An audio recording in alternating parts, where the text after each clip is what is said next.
Hey guys, welcome back to AlgoYogi. We are doing linked list series right now, and our next problem in the list is intersection of two linked lists. Let's go to the problem on LeetCode and go through the description. So given the heads of two singly linked lists, head A and head B, return the node at which the two lists intersect. If the two linked lists have no intersection at all, then return none. For example, the following two linked lists begin to intersect at node C1. So as you can see over here, so list A, basically it's starting at A1, A2, and then it's going further. But at C1, both lists, they intersect, sorry, not interact, so B1, B2, B3, and at C1, they're both becoming just one linked list. They're merging together and then continuing from there. Since it's a singly linked list, then the C1 can only have one pointer. Each of these node can have one pointer, next pointer. So now what we need to do is return this node that they intersected. So they have like a bunch of description over here. It's just first linked list, second linked list, skip a number of nodes in the blah blah blah whatsoever. But anyways, so let's see how we're going to actually solve it. There are a couple of ways people like to solve it, and one of them is how about we traverse one of the lists and have a set of its nodes. Set nodes. And when we are visiting, let's say, list A, then so I'm at node A1, that's my head A. Then I add A1 to my set. Then I add A2 to my set. Then I'm adding C1 to my set. This is really ugly way of writing it, so let me just do one good way. So A1, A2, C1, C2, and C3, and then of course null. But that's where we stop, and then we're gonna start traversing our B. So then I'm iterating B. Is B in my set? Because see, now that intersection could appear anywhere in my B, right? So this is my B. This is the path that my B follows, but the intersection is over here, right? So that intersection could have been over here, over here, over here, over here, or anywhere. But now, how do I find out where that particular node is? So that's why I'm going to check if B1 in the list, no. B2 in the list, no. B3 in the list, no. Then my next pointer is C1 in the list, yes, it is present. So I return C1, and that's our answer. That's what we are going to do. But the time complexity here would be big of n, where n is basically I would say like the number of nodes together in this, because it might be the case where this was the part, the last node was the part where they were both combining. So we could just say, let me say our time complexity would be m and n, where m is the number of nodes in A and n is the number of nodes in B. Of course, there will be some common nodes, but in the worst case, it would be this. And in a better way, we could just simply say big of n only, you know. And then, how about time complexity? Not the time complexity. Time complexity we have done. Space complexity. So space complexity would be big O of, we could say m. M is the number of nodes in A, right? M is the number of nodes in A. So can we do better? Can we not have this, can we reduce this to constant time? Yes, we can. And that's what we are going to do. And there are two ways of doing that. First way is basically having, so it might happen, how about we traverse both of these lists together?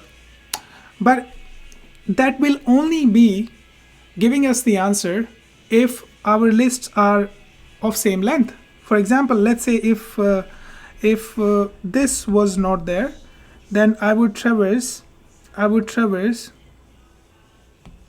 my A from here. Let's say I'll point it like this, and then I would traverse my B from here, and they would both basically increment.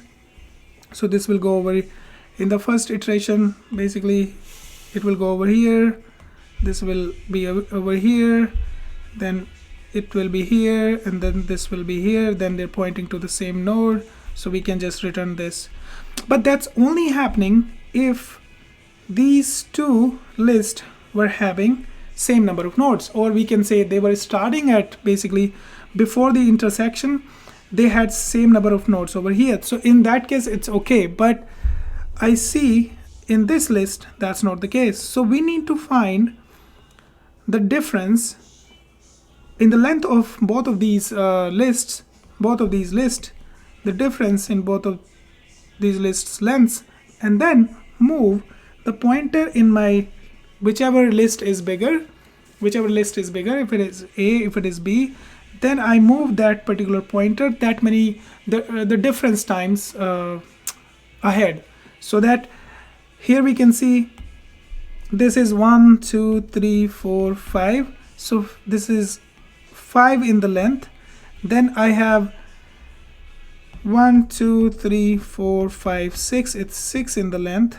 So what I will do is I will move my B pointer just the difference. So 6 minus 5 is 1, so I will move 1 by, I'll move this pointer, whichever pointer I'm using to iterate over linked list B, because this is the bigger list.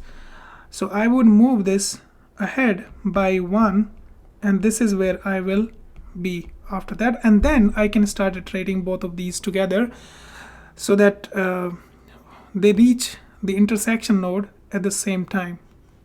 All right, so is that efficient? It is, but since it takes big of n time complexity, and also it doesn't use any extra space. But I would say the code will still be kind of messy, right? First we'll be iterating over list A, and then we'll be iterating over list B, and then we're calculating their lengths, and after that we're calculating the difference, and we will move this pointer by the difference, whichever list is longer, and after that only we'll have basically our main algorithm, which is moving both pointers together and checking what is that node where both of them have it in common and they point it together. So that would be basically like 3 steps: calculating both of the list's length and difference, and then moving the longer linked list, and then finally calculating the common point. How about we have it the way we are iterating over this, and that will work with if they were to have the same number of nodes in both lists, or they have different number of nodes in the other list.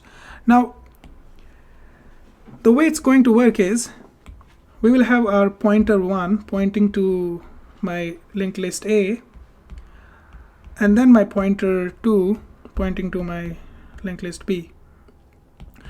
And the way I'm moving them is, okay, just see here, if I'm moving pointer B, pointer 2, so it goes to B1, B2, B3, C1, C2, C3, and then it's pointing to the null. So it took basically 7 steps to get here, and then same way P1 will basically pointing A1, A2, c1, c2, c3 and null, and that takes 6 steps to get here. But imagine if it is taking 6 steps to get here and p2 is taking 7 steps to get here, then before reaching null at step 5, I'm talking about p1, basically linked list A, and at step 7 my linked list B, they were pointing at c3, although that's not where they first intersect, but that's one of the intersection points. Then let's go one step back. Then at 4th step, my linked list was pointing at c2 and my linked list B was pointing at, basically at step 6, it was pointing at c2. And then one more step back, so it's 5, and then one more step back, it's 3 for linked list A. Now this is where we have our first intersection. So tell me if this link, so this is not, basically they don't intersect at the same number of steps because these have different lengths. But what about I point my B list's pointer to point A and my A list pointer to point B. So there will be a case they are basically trying to chase each other. Both of these pointers, they are trying to chase each other only in a case where they have different lengths. If they had same length, then we would definitely be checking. We would be checking if at every single step they have the node in common. But if they have a difference in their length, then what will happen is one of them will reach the end first, and then we will make it chase the other list. So in first case, in this example, I would say it would be list A that will start chasing list B pointer, since in the first step, like in the first iteration, they basically didn't intersect anywhere since they had different lengths. But when it starts chasing back and my pointer B, pointer 2 was still over here, and then when my pointer 1 is pointing over here, it goes here and then start pointing back to P1. And now that difference is just like slow and fast pointer, but you know, like that gap will be basically covered since we are interchanging these pointers, and it's not the same length. They're traversing each iteration, so there will be a point where they both intersect. So that's what we are going to use. But I would say if you find this a little bit confusing, definitely go with the approach where we move pointer one of the pointers ahead by the difference, and then we both move them together so that they at one point they both point to the same node, and that's where you have the intersection node, and that's what you return. So I think I'll write this solution, and if you want, you should code it up yourself, the previous two solutions. So let's have our P1 pointer and P2 pointer pointing to head A and head B, and then we're gonna start basically moving these pointer, but we're gonna check if they're not equal, and if they're not equal, P1 is not equal to P2, that's when we're gonna always run this loop. And this, remember, this is not an infinite loop, because they will at one point, even if they were never intersecting, they would both point to null point together, because even if they have different lengths and they're not intersecting, then because we are switching their pointers to each other. So let's switch those pointers. So finally P1 will be equal to P1 dot next if P1 basically exists. Otherwise, because we want to check it for the null pointer as well, if P1 exists, else we're gonna point it to head B, since P1 is pointing to head A, and we want to just switch both of these pointers. And same thing gonna happen to P2 dot next if P2 else pointed to head A. Otherwise, we just return any of the pointers, because either they found the intersection points or they just traversed both of them, equally, and then they couldn't find, and at the same time they both pointed to null, so this condition became false, and then we can just return any of the pointer, because either they're both pointing to the intersected node or they're pointing to none node. So I guess this would work. Let's zoom out and test it on examples, and I'm hopeful it would work. It worked. Okay, now let's run it an example. The final doesn't seem very efficient, but I guess that might be just the timing, but it is accepted. So I guess we're not using any extra space, right? Just switching pointers. All right, then how about, so I think it's showing the time complexity, but we are trying to save space here, so that's why, might be because of that, since we are running quite a few times and not just once using extra space. But we can definitely use extra space and get this to 100% or something. So time complexity is still big of n or n plus m, and space complexity is big of 1. That's the constant space. Let's go back to AlgoYogi, mark this solved, and be done. See you guys in the next problem.